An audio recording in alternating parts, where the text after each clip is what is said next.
तो संदर्शन सिंह जी महाराज यही फरमा रहे हैं कि उस अवस्था में इंसान को हर वक्त लगता है कि शायद मुझे नौता आया है, मैं पिता परमेश्वर को जानूं, पहचानूं, पाऊं।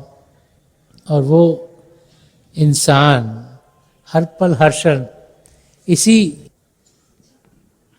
इच्छा से जीता है कि उसको प्रभु का प्रेम और मिले। संदर्शन सिंह जी महाराज जी ने बहुत कुछ रूहानियत के बारे में लिखा है। उनके कई शेयरों के जरिए ये समझाया है कि हमारी जिंदगी है क्या और होनी कैसे चाहिए। हम लोग जो सोचते हैं कि इस दुनिया से हमें सब कुछ मिलेगा,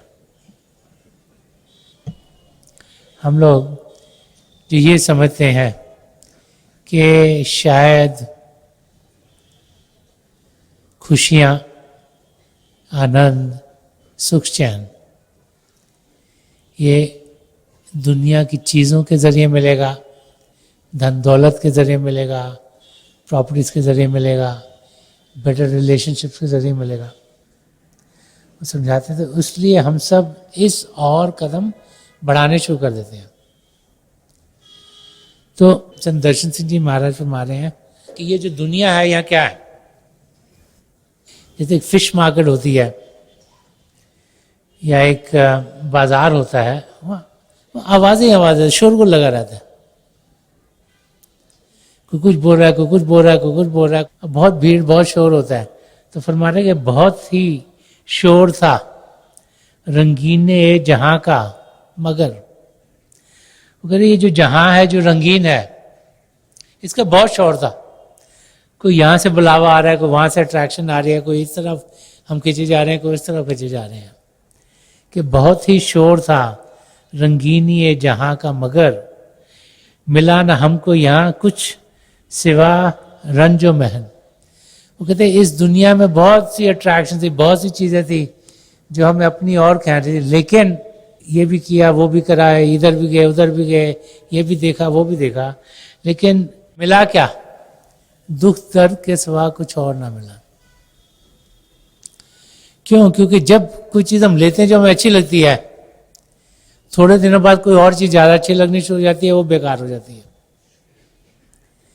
कोई चीज़ हमारी अपनी है, हम घबरा जाते हैं कि कोई और ना ले ले, उसका आनंद नहीं रहता ज़्यादा देर, और अगर वो हमसे छिन जाती है तो उसका दर्द और भी ज़्यादा होता है। तो फरमा रहे हैं कि ये दुनिया चाहे जितनी मर्जी रंगीन है, चाहे इसका जितना मर्जी शोर था, उसमें जब नज़दीकी से ध्यान से उसको देखते हैं तो हमें दर्द के सिवा और कुछ मिलता नहीं। तो कहाँ से सुख चैन मिलेगा? वहाँ से जो कि कभी कुछ बदलने वाली चीज़ ना हो, जो सदा सदा के लिए अटल रहे, और वो पिता परमेश्वर के सिवाय और कुछ है नहीं, और उनके प्यार के सिवाय और कुछ है नहीं। इसलिए बार बार बार उनके प्यार का अनुभव हो जाए, यही एक सच्चा शिष्य चाहता है। उसे मालूम है कि एक बारी प्रभु के प्रेम का अनुभव हो गया तो वो सदा सदा के लिए हमारे साथ रहेगा। एक जगह और संदर्शन सिंह जी महाराज फरमा रहे हैं कि वो मंजिल जिसे हम सोचते हैं कि बहुत दूर है, ज़्यादातर इंसान सोचता है कि पिता परमेश्वर तो बहुत दूर आसमान में कहीं होंगे। इस प्रकार 7 बिलियन तो लोग ही रहते हैं धरती पर, उसके बाद कितनी योनियाँ, 84 लाख जिया जोन।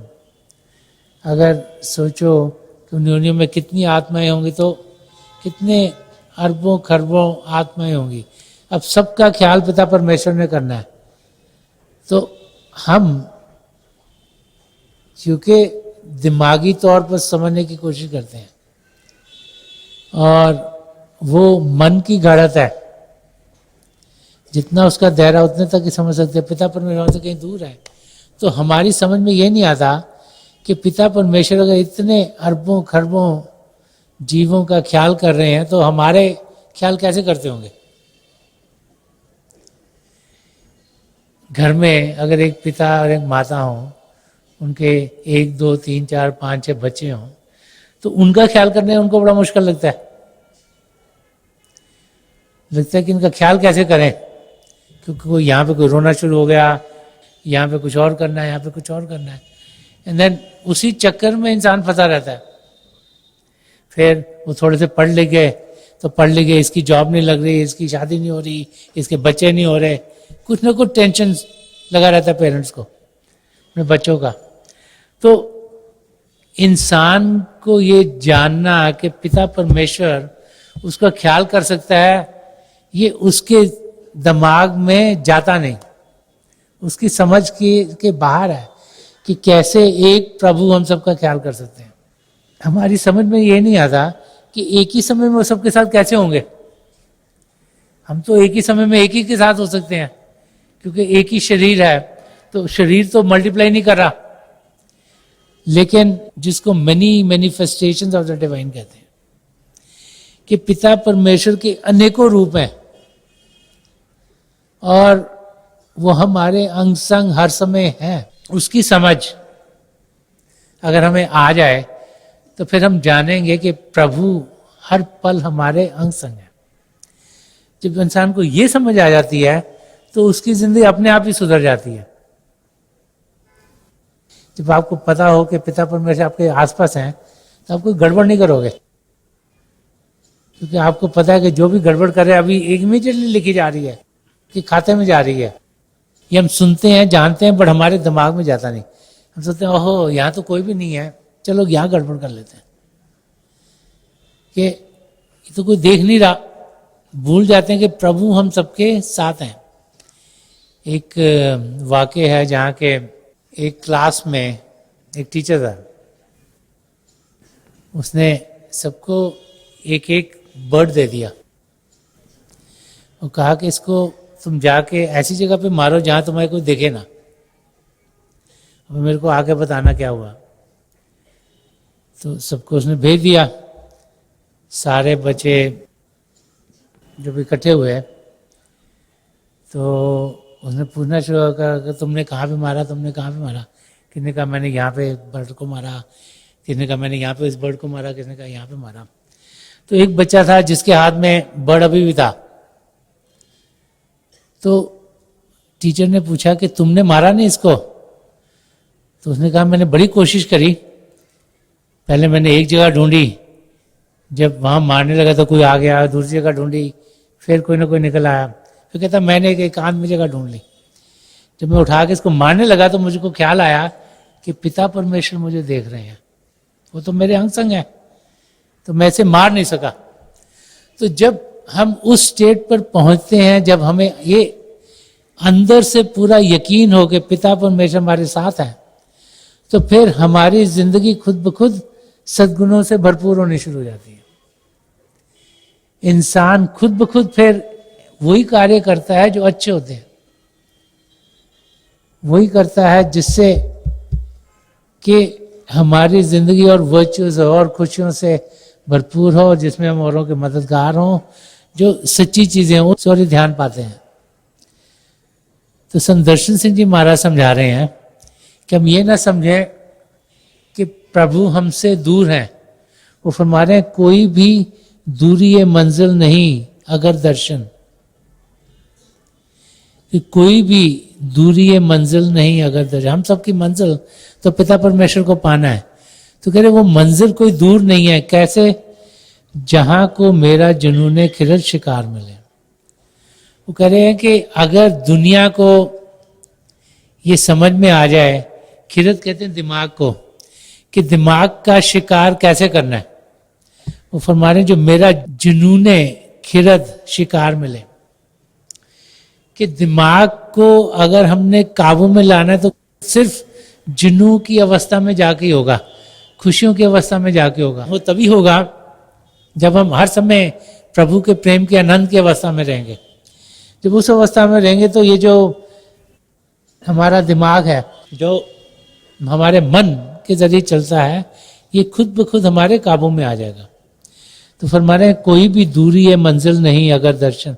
तब मंजिल दूर नहीं है जबकि जहां को मेरा जुनून खिरद शिकार मिले, कि जब दुनिया में जो लोग हैं उनको समझ में आ जाए कि प्रभु के प्रेम को जब हम पाते हैं तो हमारा मन, हमारा दिमाग हमारे कंट्रोल में आता है और फिर वो हमें दुनिया की चीज़ों में लगा नहीं पाता, कि उस स्टेट में हमने पहुंचना है।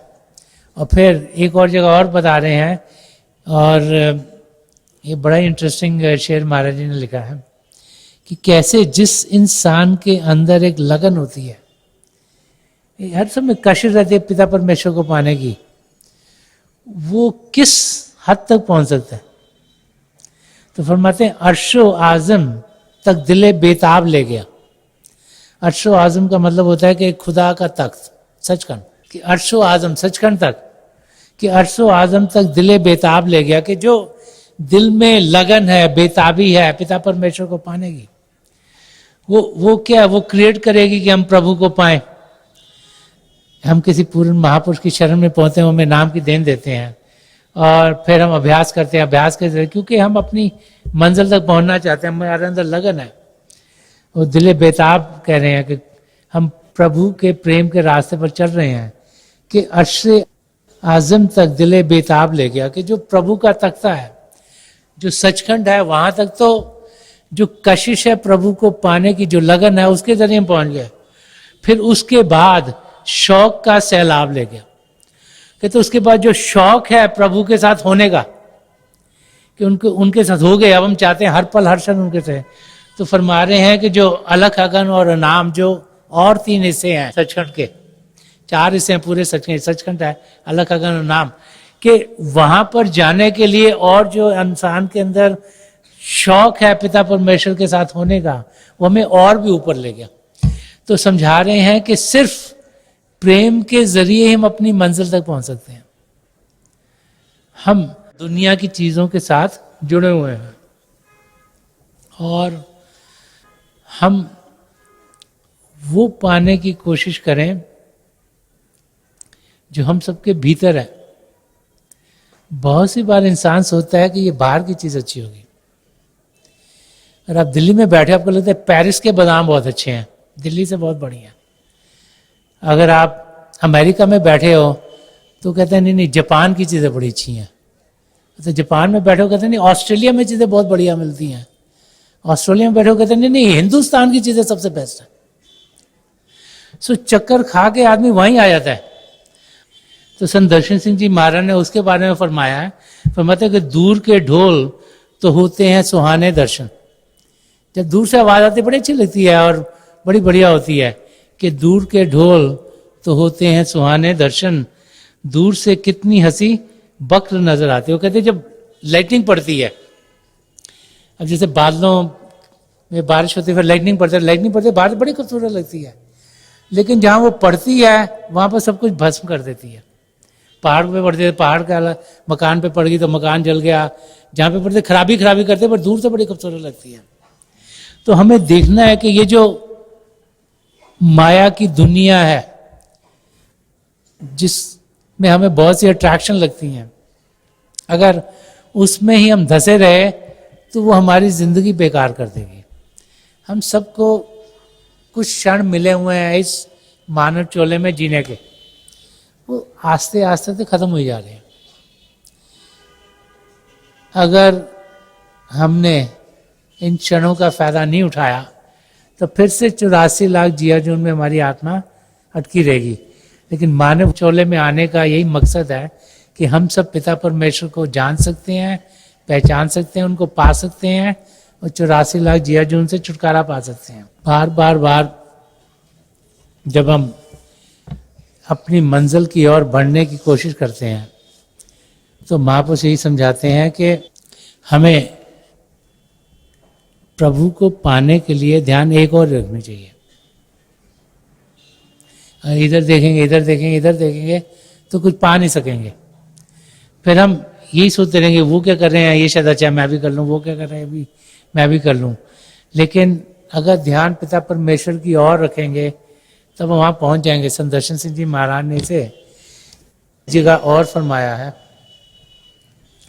कि जिन अहले जुनू को है सौदाए मंजिल के जो शिष्य, जो सीकर, जो प्रभु के प्रेम को पाना चाह रहा है, वो ये चाह रहा है कि मंजिल तक मैं पहुंच जाऊं और उसके अंदर सच्ची लगन है मंजिल को पाने की। तो कह रहे हैं कि जिन अहले जुनू को है सौदा है मंजिल के, वो चाह रहे हैं कि मैं मंजिल को पा लूं जरूर। वो रहरो नहीं रह गुजर देखते हैं, वो ये नहीं देखते कि साथ में और कौन चल रहा है। वो देख रहे हैं कि रास्ता क्या है। बार बार हमें समझाया गया है कि हम नेक बने, कि नेकी के रास्ते को इख्तियार करें। वो अपनी जिंदगी को नेकों से भरते हैं, सच्चाई से भरते हैं, सद्गुण से भरते हैं, अहिंसा से भरपूर करते हैं, निष्काम सेवा भाव से जीते हैं, एक पवित्र जिंदगी जीते हैं। अपनी जिंदगी ऐसी जीते हैं जिसमें औरों के मददगार हों, नम्रता से जीते हैं, तो करुणा से जीते हैं, प्रेम से जीते हैं। वो जो रास्ता है अपनी मंजिल तक पहुंचने का, उनका ध्यान उस रास्ते पर रहता है। उनका ध्यान इस और नहीं है कि ये इंसान कहाँ पे जा रहा है, वो कहाँ पे जा रहा है, इसको क्या मिल रहा है, उसको क्या मिल रहा है। उनका ध्यान ये है कि मैंने अपनी मंजिल तक कैसे पहुंचना है, और उनकी लगन यही है कि मैं एक सच्चा इंसान बनूं, तभी हम अपनी मंजिल तक पहुंच पाएंगे। और संत दर्शन सिंह जी महाराज ने इस शेर में ये समझाया है, जो कि हम सबके साथ होता है पर हम समझ नहीं पाते। हम सोचते हैं ये हमारे बड़े नज़दीकी, हमारा बड़ा ख्याल करेंगे, ये हमें मददगार होंगे। जैसे जैसे लाइफ बढ़ती है फिर पता लगता है कि ये भी अपने मतलब के लिए कर रहा था, वो भी अपने मतलब के लिए कर रहा था, वो भी अपने मतलब के लिए कर रहा था। इनके साथ इतना ही समय हमारा कर्मों करके था, इसी करके उसके बाद रिलेशनशिप में गड़बड़ हो गई। तो वो समझा रहे हैं कि तमाम आलम में फ़ानी ने साथ छोड़ दी। तो जितने भी लोग हैं इस धरती पर, वो जहान में जो भी, सब ने साथ छोड़ दिया। बस एक मुर्शिद कामिल ही मेरा हमदम है, कि एक पूर्ण महापुरुष ही ऐसा है जो कि हमें हर समय मददगार रहता है। क्यों? क्योंकि उन्हें हमसे कोई लेना नहीं, वो तो हमें देने के लिए आए हैं। लेकिन दुनिया में और जो भी रिलेशन, उसमें लेन देन है। माँ बाप बच्चों का बहुत ख्याल करते हैं, सोचते शायद हम बुजुर्ग हो जाए हमारा ख्याल करेंगे, मगर हर एक रिलेशन में कुछ लेन देन रहती है। भाई बहनों के रिलेशनशिप में, माँ बाप के, पति पत्नी के रिलेशनशिप में। बट जो रिलेशन हमारा सदगुरु के साथ है, उसमें खाली हमें लेना है और लेना है, कुछ देना नहीं। क्यों? क्योंकि वो देने के लिए हैं, उन्हें हमसे कुछ चाहिए नहीं। वो पिता परमेश्वर से एक में एक हैं। वो सिर्फ यही चाहते हैं कि हम भी पिता परमेश्वर से एक में एक हों। संत दर्शन सिंह जी महाराज जो बहुत कुछ लिख गए हैं रूहानियत के बारे में, और अपने शेरों के जरिए जो बहुत कुछ हमें समझा गए हैं, वो हमें यही समझा रहे हैं कि हम ये ना जाने कि हम अकेले हैं, कि हमारे साथ प्रभु के प्रेम को पाना, उसकी कशिश की लगन ही हमारा हमसफर है। और उसके जरिए जो अंधेरा है, जो हमें आध्यात्मिक जागृति से दूर कर रहा है, वो डेफिनेटली दूर होगा, और अध्यात्म की किरणें हमारी ज़िंदगी में ज़रूर आएंगी, और हम अपनी मंजिल तक ज़रूर पहुँचेंगे।